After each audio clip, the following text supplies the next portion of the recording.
Ladies and gentlemen, this is Mike Roth. Prepare for an unforgettable cinematic experience. Mark your calendars for Friday, March 7th at 3 p.m. for the world premiere of the highly acclaimed and anticipated blockbuster, Bad Senator, a dramatic comedy about a retired senator who has lost everything until a spirited woman moves in next door and turns everyone's lives upside down. This movie, inspired by real-life events of us, the residents of the villages, and filmed in and around the villages in late 2022, will captivate your heart and stir your emotions to the core. Be the first to experience the magic of the big screen. Step onto the red carpet and take the glitz and glamour and immerse yourself in an afternoon of movie magic. Make sure to tell your friends. Don't miss out on this special Hollywood VIP event.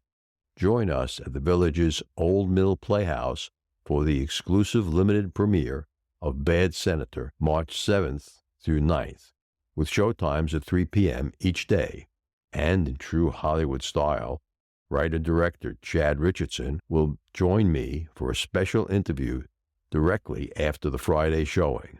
But don't worry, folks. He's assured me he'll be around after each showing and has promised to bring the now infamous Van Sutton helmet and other special props from the movie for photo opportunities.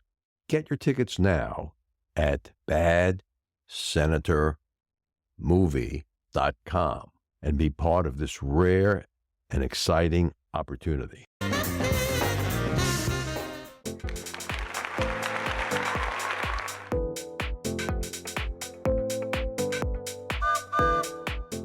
Welcome to the Open Forum in the Villages, Florida podcast.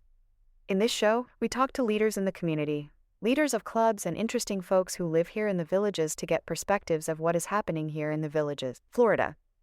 We are a listener-supported podcast. There will be shout-outs for supporters in episodes. This is Mike Roth. And listeners, I'm thrilled to share with you this podcast, which is my passion project for you. This podcast brings you knowledge, inspiration, and a lot of things that people need to know about the villages and the people living here. Be sure to hit the follow button to get the newest episode each week. Creating this podcast is a labor of love, even though it demands more time than I can easily spare. Now, here's where you come in. You can help us keep the podcast alive and thriving. How? By becoming a supporter. And click on the supporter button at the top of the page, or the purple supporter box. Even a small donation of $3 to $10 a month makes a big difference, and you can cancel your subscription at any time. Your support means the world to us. Stay curious, stay inspired, and keep those headphones on. This is Mike Roth on Open Forum in the Villages, Florida. I'm here today with Carolee Owen. Thanks for joining me, Carolee. Thanks for having me. Carolee grew up in Baltimore and first showed a talent for drawing. Only much later in her life did she begin writing. Her first published book, Murder in the Haunted House, is not only a story, but useful as an in-home play. We'll have to talk more about that, Carolee. And Carolee has 2 children's books. Her next book is tentatively called Socks Summer Vacation. She's one illustrator as well. Have you illustrated the covers of your book as well? Some of them. Okay, that's great. Tell us about where you grew up in Baltimore and what talents were nurtured there.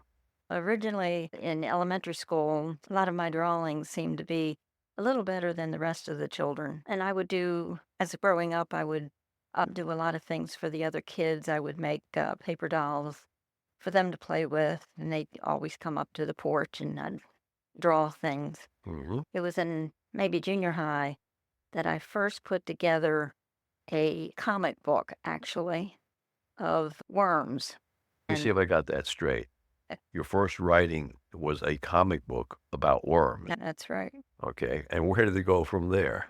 It didn't happen quickly, too much as far as writing, but the artwork did. I Hmm. carried it into my job by doing flyers and other things that you need Hmm. in the course of office work, banners and posters and So you different things. grew up and lived in Baltimore.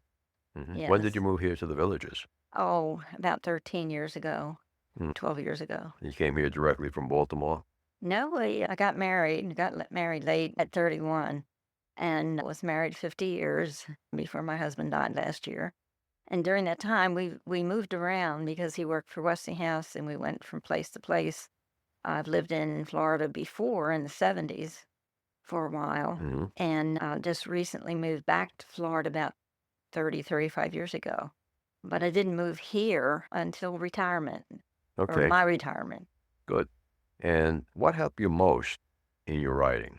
What has helped me most? When I moved here to the Villages, I'd say a year later, I found Mark Newhouse's a group which was Writers for Kids, Hmm. and joined that group and found it very helpful in my writing.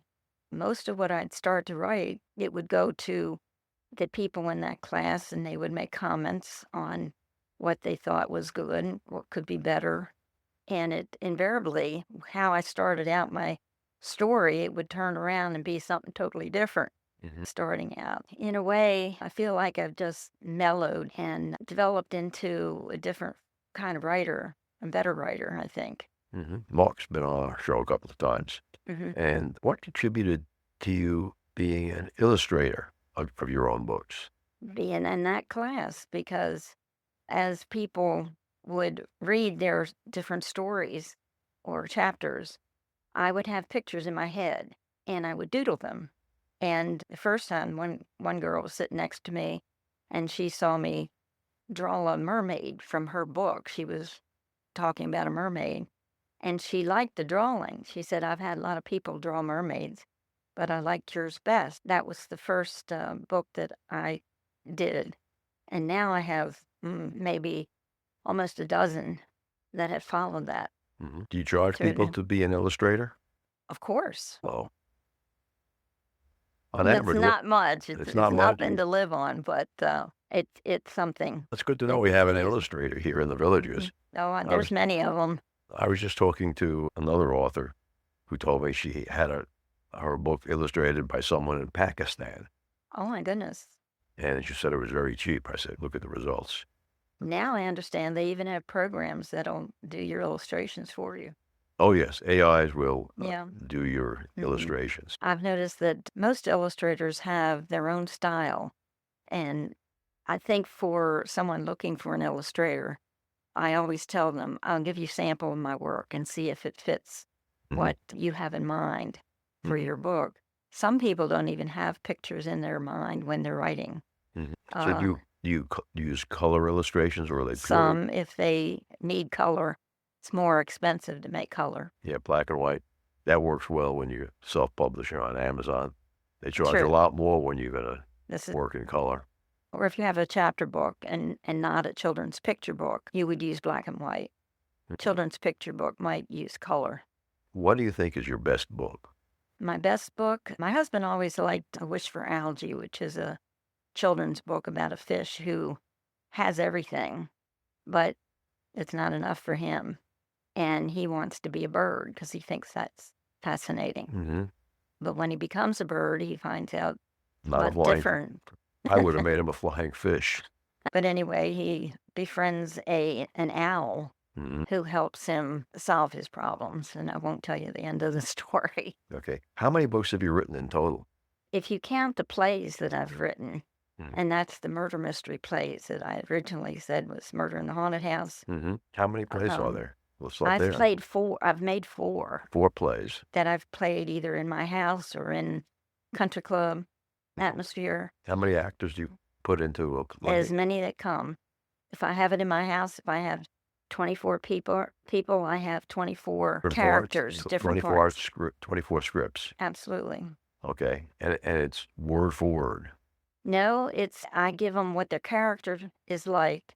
Anything specific if they're part of the murder mystery itself, things that they have to do or say.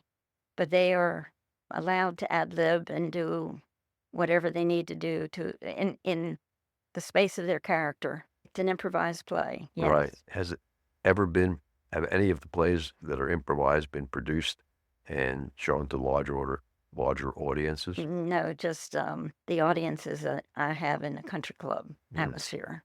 And how many Right. people there at the country clubs? Oh, maybe 100, but not all of them are characters. And how- Only in my home. And in the Yeah. country club, how many characters did you have? It would be, close to 20, maybe 20? And how Mhm. many different plays are there? 4. 4 different plays. Yeah. I even have one that's the Run for the Roses, and or not each person, but number of people who come to the party, they get to be the owners of one of the horses that's actually running in the Run for the Roses. Throw for Roses. Okay. Yeah. That's pretty cool. Dean Corbett put on a play, an improvised play like that. Mhm. And in every performance, there was a different perpetrator of the murder. You could do that. And the thing that really made his play unique is he had Wayne Richards playing the part of the detective. And Wayne can break out into song and improvise a song that Oh, fits my. into the play. It was wonderful. It was wonderful. Carolee, are you working on anything new now? Yeah, several things. Besides illustrations, which I just finished one of Mark's books, as a matter of fact. Mm-hmm. And I have 2 more books that I'm going to illustrate coming up. Mhm. But I've been working on several books. One of is a murder mystery. One of the ones that I had made as a play. I'm going to do the same thing as this Murder in the Haunted House, where I write the story. And then at the end, I give all the things that you need to put on the play in your house. Everything that you need to give out to the people that are going to come, invitations, and anything else. Certificates. You always need a certificate if somebody's guessed the right. Great. We're going to take a short break now and listen to a Alzheimer's tip from Dr. Craig Curtis. This is Mike Roth and Dr.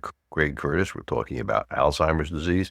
Let's talk about the omega-3 and omega-6. How should people get that from their diet? Well, primarily, you should get that through beans and nuts and legumes and fish. Mm-hmm. You can take a supplement of omega-3, omega-6s. However, don't overdo the supplementation of omega-3 specifically. There was a large study published by the American College of Cardiology a few years back that seemed to show that people that took too much omega-3 might have an increased risk of a heart arrhythmia. So my recommendation is if you buy omega-3 supplements, take it as written. With over 20 years of experience studying brain health, Dr. Curtis's goal is to educate the Villages community on how to live a longer, healthier life. To learn more, visit his website, craigcurtismd.com, or call 352-500-5252 to attend a free seminar. Thank you, Dr. Curtis. Carolee, off the subject of writing for a moment, what's your favorite pastime or hobby here in the Villages? I have many. Which means? As far as crafts, I like to crochet when I'm watching television. I like to do ancestry. I've done that for quite a number of years. And of course, I go to bingo, play cards, play golf when I Mhm. can. What's something you discovered about your own ancestry that surprised you? I guess that some of my family came from Denmark. I didn't realize that. I thought it was mostly English and German. But I also, my maiden name is Russell, and I understand that's French. That came from William the Conqueror that came over to Great Britain at 10. Yeah, and there were people named Rousseau that Mhm. brought the name Russell over. Okay. Now, if you could have one superpower, what would that be? I'd like to have a magic wand like Harry Potter and be able to zap things. Some people know I'm an amateur musician. At some place in the house, I have a couple of magic wands. It would be nice. Yeah, they are very magical when you do use them correctly. Now, you've been a writer for what, 12 years? I started my murder mysteries Mm-hmm. back in the mid-'80s. Oh, in the mid-'80s. I'm very slow at doing things until the point that they're due, and then I have to do them very fast. And it's curious how I started to do that. I'm a very shy person, and I could never talk in front of a crowd. And in Pittsburgh, where we were living, my husband got us involved to a murder mystery play that was held at a local pub, and I was one of the characters. I made myself sick thinking about it until I finally decided that, okay, I'm not me, I'm the character, so I can do anything I want and don't care if people laugh at me, Okay. which my character was one that they laugh at. And I found out how much fun it was to go up to somebody that completely unaware and ask them a question like, are you here for the bride or the groom? And put them on the spot. Mm-hmm. And I wound up having the best time of my life until when I came back home, I said, this can't be hard to do, I thought. And that's when I wrote Murder in the Haunted House, where they have a seance involved in the play, which is fun. And during a blackout, you hear a gun go off, you hear a person scream, you hear a thud on the floor, you hear a lot of things. And when the lights go back on, a person has been stabbed. If someone wants to get a copy of your play or plays, after 4 of them, or your children's books, how do they do that? You can go to Amazon, type Carolee Russell, you can type Carolee Owen, you can go to Amazon. So the Books are on Amazon. You can find them. Mm-hmm. I don't know how. My publisher is Trafford. At the time, they were the only ones that I knew that did the print-on-demand books, and they'd pretty much print your book, except for things they didn't want in it, which I wouldn't put in anyway. And at the time, I just wanted to have a book in my hand, and it was marvelous to see something in print with my name on it. Carolee, if you could give advice to the 30-year-old Carolee now, from your vast store of knowledge, advice would you give to the younger Carolee about writing? I might try to do it earlier, but I wasn't in the frame of mind at that age as I am now, or was when I wrote my first book. But I was involved in a lot of things. I still have a lot of projects going on that sometimes I can't make room for other ones, but I like to keep busy. What are your top 3 recommendations for writers? Listen to other people. Number 1, I would say have someone else read your work to you, or you read it aloud, because your work is too close to you that when you proofread it, you know what's going to be there, so you don't see if there's a mistake. And let's see, third, I would say just make sure it sounds right to you. I'm what they call a seat of the pants writer. I would recommend, though, that you have an idea of where your book is going. And as Mark would always say, aim for the arrow, or aim your arrow at the target, and which I have a little problem doing. Then use a pistol instead of a crossbow. Much easier.